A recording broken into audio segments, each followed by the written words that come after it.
that is usually traumatic. That is dramatic, to say the least, and often traumatic for spouses and friends and relationships, even if it be a business partner. Oftentimes, it's not nice and it's chaotic.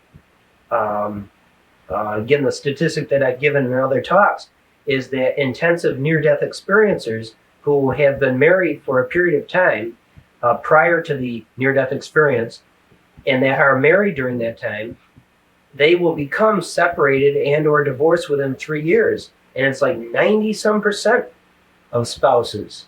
And I mean, that sounds very tragic, and it's certainly not absolutely delightful.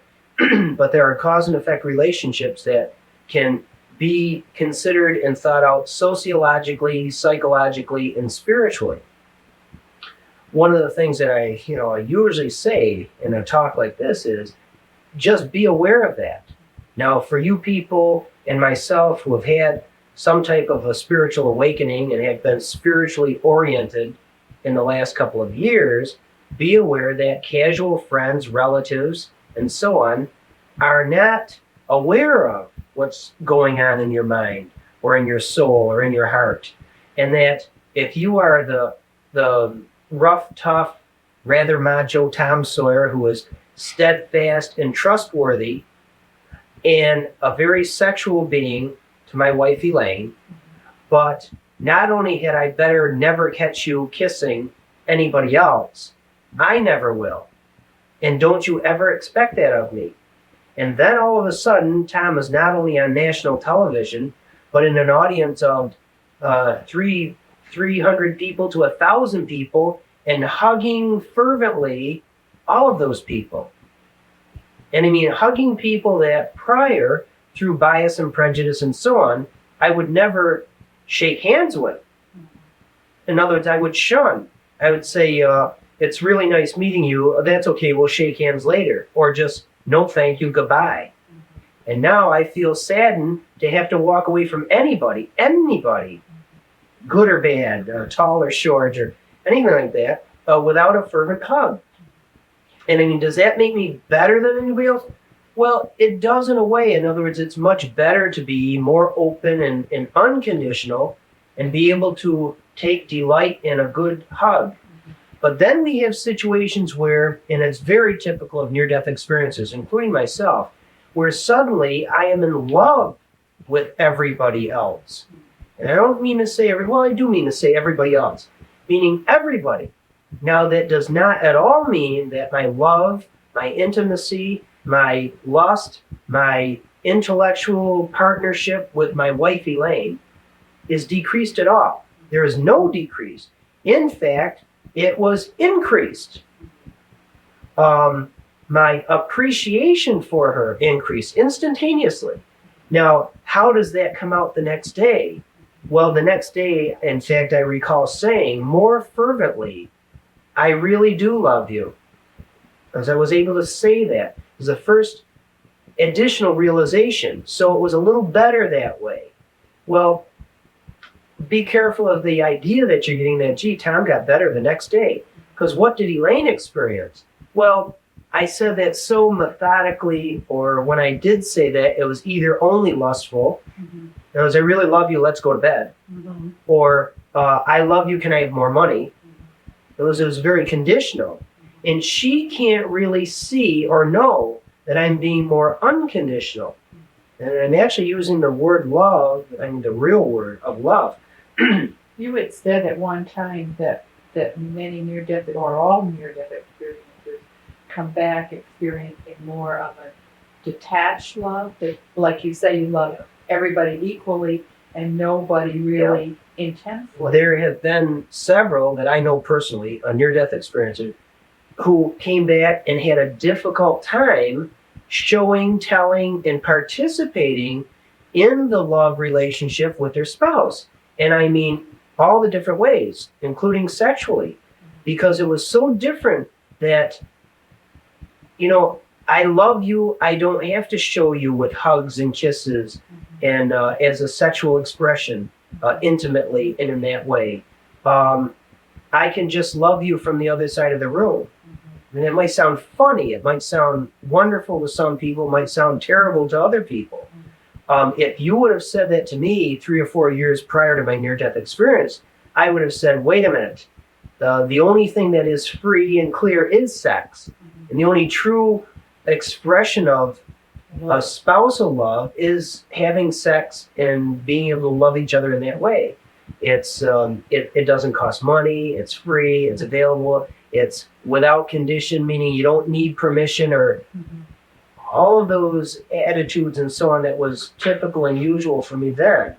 Now things are very different. Don't misunderstand me, both Elaine and I are still very sexual. Because I haven't become a priest that says celibacy is a wonderful thing. God forbid. And yet, at the same time, I'm joking about that because I can recognize, this is a tough thing for me to claim since I am sexual, that I can appreciate celibacy. I can't know unless I become celibate, and I'm not. So it's one of those things where, come on, knock it off. If you've never been that, don't claim it. But those I can at least appreciate compared to total denial of the possibility prior. But of the other relationships that have blossomed around you with the thousands of people that you get to meet and handling the balance in your life of this is my wife, this is my family, and then having other women that feel close to you or you feel close to them. I mean, it's almost impossible not to have that happen when you're working in a situation with that spouses love all the time, love one another and hug one another, and you go to these things like in Sedona where everybody's hugging each other, and people lose balance and focus. Elaine once said, in fact, publicly once said, I get a kick at all of these near-death experiences who profess to come back with this new knowledge of love, and why don't they start in their own home? In other words, why don't they start with their spouse? Right. Well, a reason for that is why some cannot or some simply don't is a lack of receptivity. And I know that's, Elaine might not even want to hear that right now, but a lack of receptivity or realization that this can be enhanced upon or that this can be real. And they find it easier to meet a new person, a stranger, and just start off loving them unconditionally. And I don't necessarily mean sexually, but it can also include sexual implications, at least, for this moment of the conversation. Sexual implications and so on. And that if I have changed so much, is it not easier to go and move to a different city and start all over again? Because do I have to wait for the equivalent 10 or 15 years in time for my mother-in-law or my cousin to see me in this different light? I like that phrase. Or in this as this different personality, or as this new and improved version. Draw to yourself those who are in other words, comfortable with you. Did Tom hug you yesterday? Well, yes, when he said goodbye, he did hug me. Was there any different? Well, you don't know if Tom's kidding or not. See, that will be the bias, prejudice attitude that I have hugged my mother-in-law, for example, periodically since we met. It was on occasion. I get stuck doing it. Okay? Well, I mean, that's what it was like prior. Now, I really fervently enjoy doing that. I didn't really, from my side, I didn't really enjoy doing that. It wasn't really my desire. I did it because it was socially expected of me. Okay? And in that way, socially, I was forced to do it. Now, I do it automatically as an expression of love. I mean, do you see the major difference? Can she see or feel the difference? Well, she can, but she may not, or maybe I said the reverse. She may, but she might not be able to. That's what I'm trying to say. She might not be able to feel or see the difference because she is so set in her bias image of, I've been this for 15 years, she might not be receptive to any degree of change. So it would require, typically it would require years or months or years of her suddenly realizing, gee, when I first met you, the first couple times we hugged when you said goodbye or this or that, I felt kind of cold or like, you're just my daughter's boyfriend. And now, gee, Tom, you're really a nice person. I'm keeping it of a positive nature. And there may or may not be that, is what I'm saying. And that over expectations on the part of near-death experiencers and people who, like most of the people viewing this videotape, are trying and striving and wishing for and at least understanding that love is a better way than manipulation or any other thing, and that we're trying to focus on a more unconditional love. An additional problem is that the degree of intimacy. Now, intimacy I use in many different ways because I have the ability to be extremely intimate with anybody. Psychologically, enough said. In other words, one-on-one, the closest that I come to a reading of a person, the closest I come to being a person's not just casual friend, but shall I dare say something of a psychologist in nature and so on. And you can't do that accurately or fervently, as I wish to say, but accurately unless you're truly intimate with that person. And that doesn't mean being a superior or subordinate role. It doesn't mean being the psychologist and this person's asking me for some counseling.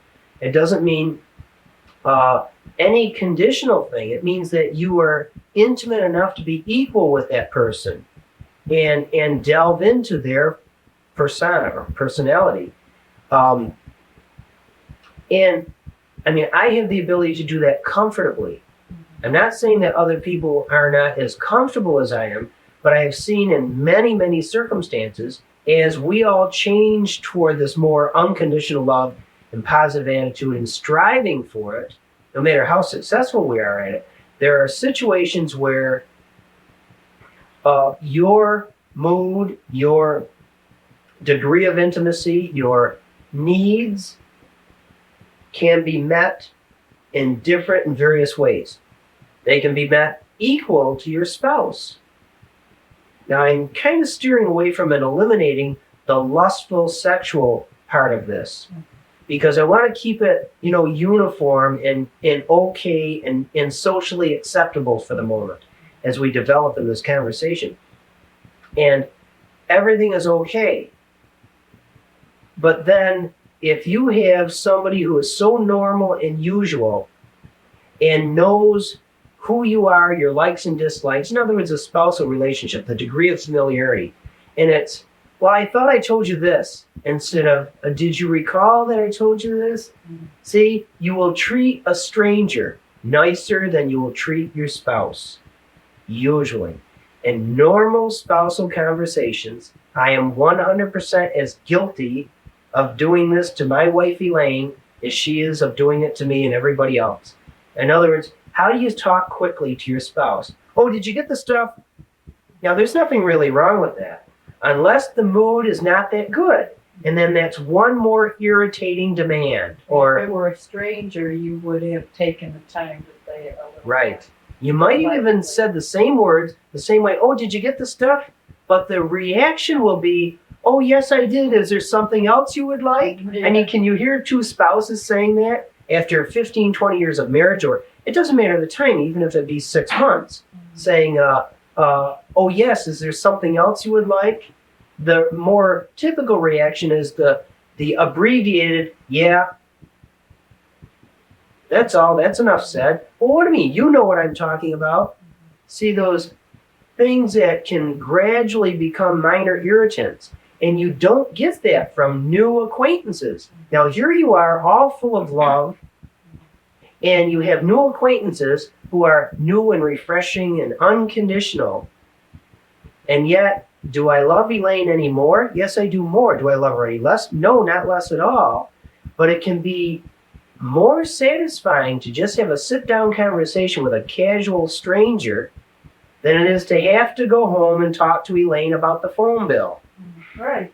I mean, all right, this sets a scene for the caution that we are not only vulnerable and can become victims of newfound loves, which unconditionally and spiritually and intimately can very, very easily become romantically and or sexually, and in that capacity, intimate or intimately. All right, so I mean, you see the difference, and I purposely reserve the romantic and sexual because some people have a difficult time differentiating the two, and there is a big difference. I have had romantic inclinations from newfound people in the last 10 years. I have had individuals who have fallen in love with me to one degree or the other romantically. Thank God, and I'm just saying this for myself and my circumstances, thank God I was able to recognize that exactly as it was. And I will claim, I don't really know if Elaine will agree with it, I will claim that I have never found myself out of control, meaning like an oh my God situation, like, oh my God, I didn't realize it was this. As that developed in a couple of occasions, a few occasions, I was able to see that as it developed. On one occasion in particular, I came home and shared with Elaine that this person, I love this person unconditionally. This person is working with me currently, and it is a good relationship. Please don't be afraid of if you notice a romantic inclination, that I am aware of this already, and that I won't become a victim of that. I mean, see, there's the problem, because how can I ever tell that to Elaine? Elaine loves me, but she has been vulnerable. I have been vulnerable. Everybody has become vulnerable, usually. I mean, I can't think of any exception. And that you know how something like that can suddenly become a realization. Notice it can creep up on you, sneak up on you. So even though I was telling Elaine ahead of time that I was aware of this and that not to worry, well, anybody who is a spouse or the intimate relationship has a tendency to worry and cannot fully understand. Well, they can't know what takes place. Now, again, I want to also include other scenarios that you're not suddenly a victim of a romantic inclination or lustful sex or that kind of intimacy. Or even a truly loving relationship. Right. You can't have multiple truly deep loving relationships unless you have Exactly. a harem or something. I mean, If among my new needs have been an unconditional type of intimacy intellectually, psychologically, spiritually, spiritually into any of those things, or just the fundamental psychological needs of my wife has a tendency to hug me once every other day. And I actually have a desire and a need to be hugged 10 times a day. I'm exaggerating on purpose. 10 times a day.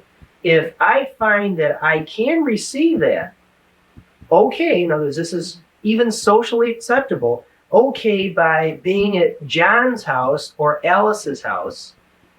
See, I'm also including, in fact, one of the last comments you made, and you referred to me saying another woman. I'm talking about something that goes beyond all the socially acceptable or usual or normal and all that sort of stuff. Because and this is a situation where I have the ability to love a person for a person. And if they're green or blue, if they're male or female or in between or both. I mean, well, and see, we smile right away, but I have met somebody who is both. Right. I have hugged homosexuals, self-proclaimed homosexuals, self-proclaimed lesbians, and everything else. And I could not have done that prior to my near-death experience. I would not have done that.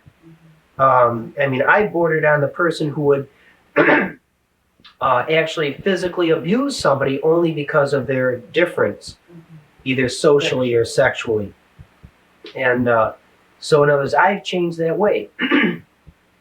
If I can receive this delightful need, even if only be the new psychological needs that I either know about or don't know, but knows it can be a conscious need or a subconscious need of 10 hugs a day compared to one hug every other day, I might very well find myself purposely loving a little more of this type of a relationship outside my household, meaning away from, in this case, so you accept what you're normally given through the marriage or through the relationship, well, and then meet your new need elsewhere without feeling that it's a threat to the relationship. I'm not sure if this is the best example, but I'm stating here also that it is okay for me to supply those needs, and take delight and supply those needs of hugs from many people, and not just rely on my needs being supplied by my wife Elaine. Right. See, if I hug 1,000 people, I might only have need for 3. That's what I receive that. Now, is I need the equivalent of 3 hugs, and I get 300 hugs in one day. I might still have accomplished the need for the 3 hugs, and let's say Elaine didn't hug me at all that day, or she supplied one of those hugs. And I don't know if this is the best example, but you can work this into other needs. The problem with that is the difference between needs and what you can socially acceptably take delight in. Right? Now, if I supply those needs through other people, strangers if you will, there's nothing wrong with that, spiritually speaking, and depending on your social background and cultural conditioning, it may or may not be acceptably socially and culturally. Now, if you're a very strict this or that or the other thing, if you have an ethnic background or religious background, that enters into it. And that is your measurements, may not be mine. But in a spousal relationship, there is a basic understanding of that which is socially and sexually acceptable. I mean, as an example, for instance, I disagree with lip kissing with the general public. I don't do that. And I will actually stop and prevent that from happening in a public forum. It has nothing to do with social, really. It has nothing to do with spiritual so much. It has to do with my understanding and perception of hygiene. In other words, that is a sexual thing, even if it not be intended. See, it can be perpetrated and mechanically done as a spiritual gift. I mean, some Italians are famous for that. In other words, ethnic and cultural backgrounds are famous for that you should kiss on either cheek. That's acceptable. But again, lips on lips, you have saliva exchange and so on. That can be sexual and hygienically incorrect. So that is one of those borderline situations with me, Tom Sawyer. Hugs, I don't care if you're clean, neat, dirty, or large or small or whatever, a hug is a hug. If you can't reach around, well, you hugged halfway. If you can reach around twice and grab your elbows, that's fine too. And that's acceptable. And then that can just be dealt with psychologically and spiritually, and is usually perfectly okay. So we each have our borderline situations where what is acceptable and what isn't. As we develop spiritually, those borderlines don't become totally disintegrated, but they waver. And I'm not saying that you're simply giving into more lustful or more greedy or more needs or more desires. No, I'm saying that they dissolve by the company you're in. In other words, can I hug Dr. Kenneth Ring as fervently as I can hug a woman child abuser? If I know she's a child abuser, psychologically, I might have a slight little frigid type hang up. I mean, I will do it, but there will be that little spiritual sensation in other words, that I am giving to her. And if she is receptive enough, she will be able to pick up that, maybe not quite the full wonderful vibrations, and she might be able to pick up that little negative vibration that I'm thinking of, one of her inadequacies by my judgment. In other words, my judgment that she is a child abuser, and I don't like that, and I want that to stop her change. So as I hug her, there will be a difference in that hug. Not so much in the fervency generally, but there'll be that little aspect. You can't deny some of your biases and prejudices and judgments. So that's all in a hug, because you're in each other's space. You are doing that vibrational thing. I have a tendency to measure with the palms of my hands. In other words, when I'm hugging, I have a tendency to open my fingers, for instance, as opposed to that. And then in different ways. I mean, the subtle differences. I have a tendency to measure through my hands. In other words, can I see through my hands? I don't want to get too kooky about it. How we experience that. Some people can just have their heart chakra in the center of them, having nothing to do with the surface or the sweater or whatever it is. While they're hugging somebody they're closer, it's not really that. If they're within each other's space, it can even be 5 or 6 feet away. And there's not much difference between that and very close. Some people require the physical touch, skin on skin, if you will. For instance, if they hug and it's wintertime, they're fully clothed, some people will not be satisfied with that, spiritually speaking, and as they separate, they will purposely grab the person's hand. I've done that. In other words, I wasn't satisfied with just the hug, and I dare say, I needed to have my hand or my fingers on their hand or elbow, or if it's a little girl, I might touch the top of their head or something like that. All those different things that we may or may not be aware of, but that are measurements. I went way off on a tangent regarding the mechanics of this. But did you want to say something? Well, I was going to say, going back to you saying that you probably treat a stranger better than you treat your spouse, I think a lot of us go through that in taking each other for granted. Now, all of us do. Yeah. All of us who have been married for more than 6 months or are back from the honeymoon, if it be a vacation type honeymoon or whatever, or the proverbial honeymoon. Elaine, in my case, it lasted 3 years. Our honeymoon lasts a little over 3 years. So anytime after the honeymoon, every spouse takes for granted. Is that how you say it? Granted? Yeah. All right. It's not granted. Takes for Please say granted. granted. In other words, that's another way of putting it. Follow it. This degree of familiarity, it may or may not be outright verbal abuse. Mm-hmm. If, for instance, I say to Elaine, "Yeah, I love you," she might experience that as actual verbal abuse. How dare you say the sentence "I love you" and not mean it? Yeah. That's the same as calling me a name. And then the usual things like the answer "yeah" instead of "okay, honey," or "sweetheart," or "darling," or "Elaine," or "okay, Elaine." So you can emphatically say "okay, Elaine," and not have it as nasty as "okay, sweetheart." Yeah. Very subtle little things that over a long period of time become verbal abuse. With a stranger, for a newfound friend, first you haven't had the time to get so ordinary or familiar that you can be emphatic and they will instantly forgive you, as opposed to a spouse, the long-term relationship where you're searching for an excuse to say, "There you go again," or the sword fighting, the need for sword fighting, as I call it. Of course, be cautious of a newfound relationship that you may be supplementing that which you really should be correcting in your spousal relationship. Along with just the fact that, let's be honest, and I'm claiming this, let's be honest, there are many fish in the sea. You have the ability to fall in love with more than one person. I didn't think that prior to my near-death experience. I honestly and truthfully did not think that. I believed in the knight in shining armor. Well, or the one princess, one prince. Right, I thought that there was one person for each person. This doesn't really affect this whole deal about soulmates, but if you want to include that, it would be that you have a soulmate.